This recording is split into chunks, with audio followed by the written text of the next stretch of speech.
Joe Schoen here with the New York Giants. How you doing? I'm doing excellent. Great, man. Great.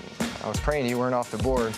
You ready to be a New York Giant? Yes, sir. Let's do it. All right, bro. Let's get to work, man. I'm so happy for you. Malik Nabers, the Giants' first-round draft pick, and we're joined by General Manager Joe Schoen, and so far he has lived up to everything and then some, hasn't he? Yeah, he's had a really good camp this far. He had a good spring as well. So, yeah, we're excited about what he was doing it against our defense and our DBs, and then he continued to do that against Detroit. So he's had a good camp so far, and we're excited about him. Joe, what you've done to upgrade the roster, it looks bigger, it looks faster, and it looks more athletic. Yeah, it's starting to come together. Whether it was Burns, a trade we made, some of the draft picks. I really think the three offensive guys we drafted between Nabers, Theo Johnson, and Tyrone Tracy, will all be big contributors for us, and you can see their size and athleticism, and some of that was on display tonight. Yeah, it sure was. Joe, first off, you're the best dressed general manager in the NFL. I'll say that. Thanks, Phil. Yes. I appreciate that. I notice these things. But listen, how is it for you? You come to the game, and your draft picks are out there. Do you get nervous about how they're going to play and how they perform? Yeah, probably more nervous about injuries in general throughout. We had 91 guys on the roster, so injuries, but excitement. I'm excited, not just the rookie draft picks, but you see some of the second-year players that stepped up tonight with Eric Gray and some of the other guys that have made plays. So yeah, you know the work these guys are putting in, and you want to see them come out here and put their best foot forward, and some of those guys have done that tonight. And we live in this era of salary cap, and trying to build depth is super important. And we're seeing from this offensive line, this second group that's playing, that they look better. They're playing, they're backups, but they're playing better than the backups they're going against. And I think, when you look at that, that's got to be important when you may need these guys, right? Yeah, absolutely. And that's where, you play these games and they're just preseason, but you always want to win and you always want to compete when you go out here. And to me, that's a sign. Some of the years when I was in Buffalo, we were undefeated in the preseason. And to me, that said our depth players, exactly what you just said, were better than the other team. And I know Baltimore had a long streak for a long time, not being undefeated in the preseason. So I do think that speaks to the depth across the roster on both sides of the ball and how you perform on special teams. So yeah, definitely take a lot of pride in these games. Well, everybody, no matter where I go, what the first question out of everybody's mouth is, the quarterback. So how do you feel about what have you seen from Daniel Jones coming off the injury and your other two quarterbacks so far in training camp? Yeah, the three of them have had good camps in general from what we've seen so far. And Daniel, we weren't real sure where the knee was going to be when we started camp. And fortunately, he did everything he could do, and the body responded and the knee responded. And he's been full go 100%, and there was some rust early on, which is natural. He hasn't taken a snap since that game in Las Vegas. So I think the offense is really starting to gel. You saw some of that this weekend. We have a really, really young receiver room, and it's going to take time and continuity.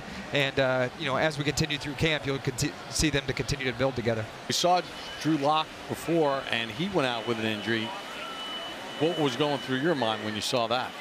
Yeah, the same. You never want to see that, especially in the preseason and at that position, because Tommy's the next guy in, and then after that, I was thinking in my head, who's our next guy? But it looks like he got out okay. He's going to be all right. If something happened, he had to go back into the game. He could from the word I received. The one thing that Coach Dave said today about the quarterback room, but the environment as a whole, he says everyone is close. The communication is great. And with the quarterbacks in the room, they all have a trust level now. And he says it's probably because he's now in there with them every day and not just giving orders from a distance. Yeah, and I think that's very important. So, Phil, as you know, being a quarterback, seeing the game through the play caller and the quarterback being on the same page. And I think being down there each day, and Dave's is telling him, hey, I'm calling this because this is what I'm thinking. And, the quarterback can be on the same page. So I definitely think with Dave's being down there, the relationship, how they're thinking, being on the same page, taking ideas from the quarterbacks, and then also Dave's, taking into account what he's thinking. So I think that relationship is shown throughout camp, and we'll see how it continues to grow. I got to tell you, I've been to a lot of NFL practices. I've been to a few with you guys in training camp, watched the scrimmages. I've never watched offensive linemen so much in my life. I mean, it's unbelievable. And I'm watching them. I'm watching whatever. But you brought in 4 veteran offensive linemen. Just the thought process, and what do you really think about so far in training camp about it? Yeah, I think those guys have done a good job, and the 5 that have been playing together, the past couple of weeks are starting to gel, and you know, after what happened last year, that was an emphasis in the offseason, as you saw in Hard Knocks and we talked about. You know, I didn't want that to be an issue again. So signing Van Roten, you know, again, he was somebody that Carm had worked with. Jermaine Illuminor is a guy we like that has versatility. They can play right tackle and can also play guard. John Runyon can play the 3 interior positions.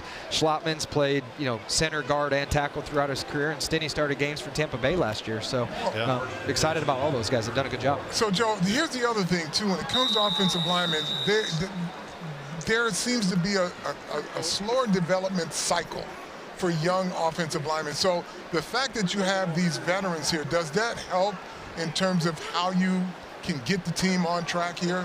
Absolutely, absolutely. And I think, again, the health, the fact that these 5 have played together the last 6 or 7 practices. We're hoping to get John Michael Schmitz back soon. And again, I just think the continuity of the 5 working together, they have to gel and be on the same page. And you know, last year we had a little bit of a revolving door, unfortunately, because of the injuries, and that hurts the communication. You have a rookie center and a undrafted free agent quarterback, and you know, different guys playing, and you know, that can factor in.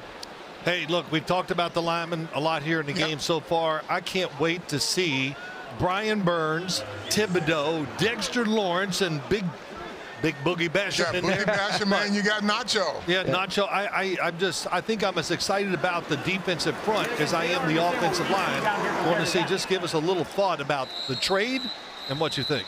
Yeah, with, you know, obviously Dexter's one of the you know, better interior players, but then, you know, Brian Burns, the chance to, you know, get an elite pass rusher that, you know, has been in 2 Pro Bowls at 25 years old the time we made the trade.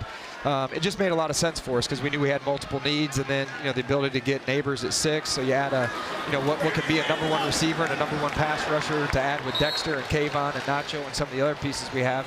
You know, we thought it was important to improve our ability to pressure the quarterback. I said this, and you said something about Dexter Lawrence. I mean, I tell you, I'm blown away by him just watching him last year and knowing if the outside rush is working, what is he going to be inside?